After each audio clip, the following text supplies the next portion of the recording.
জানো আজ কি হয়েছে? ক্যান্টিনে মিষ্টি খাওয়া নিয়ে বিশাল বিশাল হাসি। মিষ্টি খাওয়া নিয়ে হারাবাজি। 1 মিনিট, ফোন এসছে। হ্যালো, হ্যাঁ ভাই, হ্যাঁ কত? 2000? ভাই ফোন করেছে, 2000 টাকা চাইছে, কি করবো? না না, দিতে হবে না। বলো কি টাকা খরচা হয়ে গেছে, টাকা নাই। ওর টাকা নিলে আর টাকা দিতে চাইবে না।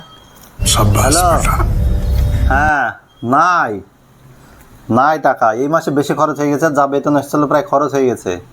হ্যাঁ তুই জোগাড় করি নাও কোথা থেকে, আমি দেখে নেবো সামনে মাসে। হ্যাঁ নাই নাই, হ্যাঁ ঠিক আছে, ঠিক আছে রাখছি। হ্যাঁ হ্যাঁ আমি ডিউটিতে আছি। হ্যাঁ ডিউটিতে, হ্যাঁ ঠিক আছে, ওকে। ঠিকই বলেছো, সবসময় শুধু টাকা টাকা টাকার পেছনে পড়ে থাকে। ঠিকই আছে, এমনিও কি বলতো, পয়সা নিলে তোমার ভাই নিতে খুব দেরি করে। তুমি তো বলবে আমার ভাই ফোন করেছে, আমি ভাবছি তোমার ভাই। আচ্ছা তোমার ভাই ভাই আর আমার ভাই ভাই না। প্রত্যেকটা বাড়ির মেয়ে ছেলের এই হচ্ছে স্বভাব, নিজের বাপের বাড়ি থেকে ফোন করলে বলবে মনে হবে যে বিশাল বড় কিছু, আর শ্বশুর বাড়ি থেকে ফোন করলে মনে হবে পৃথিবীর সবচাইতে বড় দুশ্মন হচ্ছে শ্বশুর বাড়ির, হচ্ছে বিশেষ করে ভাই আর ননদ, এই সব। এ নাই, হ্যাঁ